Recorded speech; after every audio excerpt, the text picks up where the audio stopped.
Good evening, YouTube. Hardball Crazy here. I'm coming back at you with a mail day. It's actually bought these all about pretty much the same day or two, but they came staggered in over about a span of like 4 or 5 days. Finally got them all in at once, and I'm going to show you all of them at here one time. This is a vintage mail day, all pre-war cards. One slab, rest are raw, and none of them are Hall of Famers, but they're all All-Stars. Modern day collectors, we collect, rookie cards of these guys we watch every day and become fans of, and they're not Hall of Famers. Such people like, the Don Mangleys, the Will Clarks, and the players such as that ilk. But they're comparable to some of the guys from yesteryear in the same class, and kind of forgotten. You can actually pick up rookie cards, these pre-war guys, pretty relatively cheap. So these are all rookie cards of perennial all-stars. They've all played multiple all-star games, and they're all pre-war cards, and all of them are pretty affordable. So I thought I'll pick them up, add to my pre-war collection, and add to my my collection. I thought it'd be all nice additions. So I'm going to show you each card and give you a quick couple of fun facts about each player, so you have an idea of who they are. First one is probably the most famous one of them all, because of the family tree, is Dom DiMaggio, 1941 play ball. This is his rookie year card. Of course, his brother Joe DiMaggio. Dom, the little professor, was a fine ball player himself. He was a 7-time All-Star, career .298 hitter. This is my first 1941 play ball card ever. And a fun fact also about him, we all know that Joe DiMaggio has a record, 56 game hitting streak. Did you know that Dom DiMaggio has a Red Sox hitting streak record? Like 35 games or something like that. But he has the Red Sox hitting streak record. So hitting streaks must be in the part of the DiMaggio family tree genes. Next up is the only non-Hall of Famer to be on the starting first ever All-Star game in 1934. Of the 18 players who were the starting lineup for the two sides, this gentleman was the only non-Hall of Famer on that team of the starters. It's Mr. Wally Berger. He played for the Boston Braves. This is his 1933 Gaudy rookie card. He was a 4-time All-Star. Started center field for the 1934 All-Star game. Started like 1 or 2 other All-Star games too. He's also probably most famous for he had the record for the longest time for home runs for a rookie until Mark McGwire broke it in '87, and the National League record until Cody Bellinger broke it in 2017. So since it's been broken by Alonso and Aaron Judge. But he had, for the longest time, from 30s to the 80s, he had the home run record for rookies. Center fielder, 4-time All-Star. I picked each of these guys up in the $20 to $30 area, nothing big, maybe a little more than 30. So these are all very affordable. DiMaggio is a little bit more expensive because he's Don DiMaggio. Next up is 1939 play ball pitcher of the Cincinnati Reds, Bucky Walters. He's a 6-time All-Star, World Series champ with the Cincinnati Reds in 1940, MVP 1939, where he was the Triple Crown winner as a pitcher.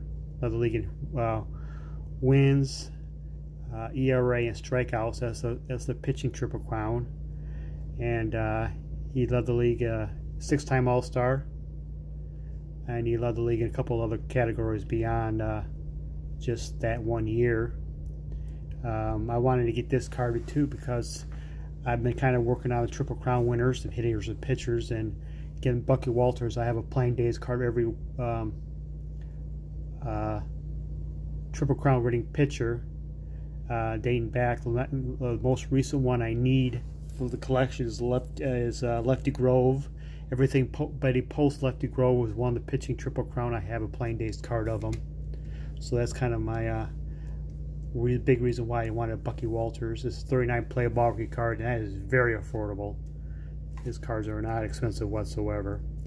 Next up is a couple cards, a rookie card and a card. He's briefly with a Tiger, so a card was a Tiger, only playing date card of the Tiger. But his name is more name of infamy for baseball historians than they do with the actually his accomplishments. But he was a very fine ball player. Fred Walker. Don't know who Fred Walker is? He's better known as Dixie Walker. This is his rookie card, 34 Gaudy. This is my second 34 Gaudy, I believe. Dixie Walker, of course, was the man with the Brooklyn Dodgers who started a petition in '47 for not to have Jackie Robinson team, and subsequently a year later, they were teammates for 1 year, and subsequently a year later he got branch rookie treatment with the Pirates. But before that, his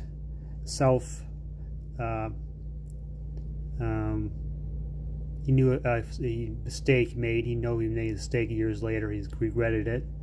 That he was a very good ball player. He came up with the New York Yankees. He was supposed to be the heir apparent to Babe Ruth in the outfield, but injuries caught up with him. Couldn't stick with the Yankees. Got traded to the White Sox, then to the Tigers, and he was traded to the Tigers for a big trade for Gerald G. Walker, who was not related, who was a very popular Tiger player. And even though Dixie Walker, who was had a very good season with the Tigers, he still was not the fan favorite G. Walker, so he was never really accepted. And he finally caught on with the Brooklyn Dodgers, and he ended up being another NL and batting 1 year and NL RBIs another year.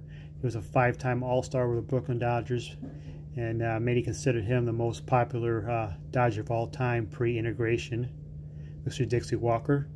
Not to be confused with his dad, who was a pitcher in the major leagues, who shared the same nickname, Dixie Walker. They have different first names. I can't remember his dad's first name, but Fred Dixie Walker is the son of the pitcher Dixie Walker, and Fred Dixie Walker has a brother who also played in the majors, Harry Walker with the St. Louis Cardinals. A lot of Walkers, right? I also picked up, this is his rookie card, 34 Gaudy, New York Yankees. I also picked up his only Tigers playing date card for my Tiger collection. This is the 1920 39/46 exhibits card. Is this Salutations one, because it has yours truly on it. These big exhibit cards that were like dispensed into like vending machines at world fairs at such the time era. So there's over a span of years. Dixie Walker has a variation. This is a cheaper of the variation. The more expensive, the harder to find one. It doesn't have the Detroit Tigers Old English D logo on its cap. This is a cheap one. I picked this up like for $5-6 with shipping, dirt cheap.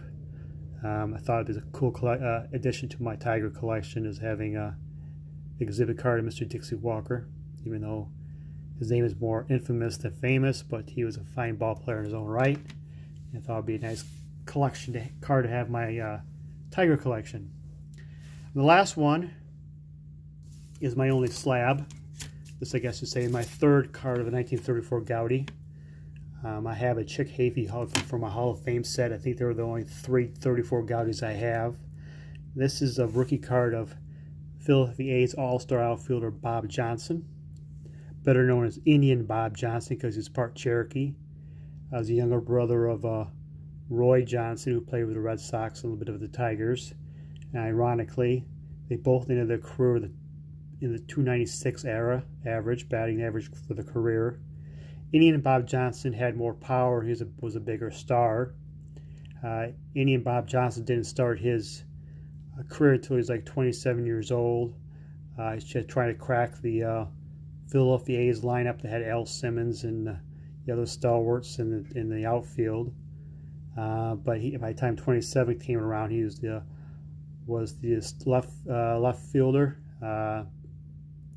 After the fire sale of Al Simmons and soon after Cochran and Lefty Grove, so misses Connie Mack's All-Star with the Philadelphia A's. He ended up playing 8 All-Star games, Mr. Bob Johnson.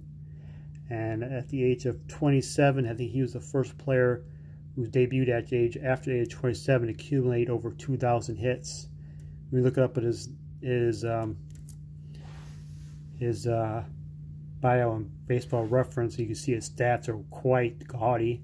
I think the detractors for the Hall of Fame is that he didn't quite play long enough since he started late, and the fact that he played in a hitter-friendly era in a very hitter-friendly park in Shibe Park, so that kind of skews his numbers better his way. That's the detractors of the Hall of Fame, but I think he's still a very underappreciated player, 8-time All-Star.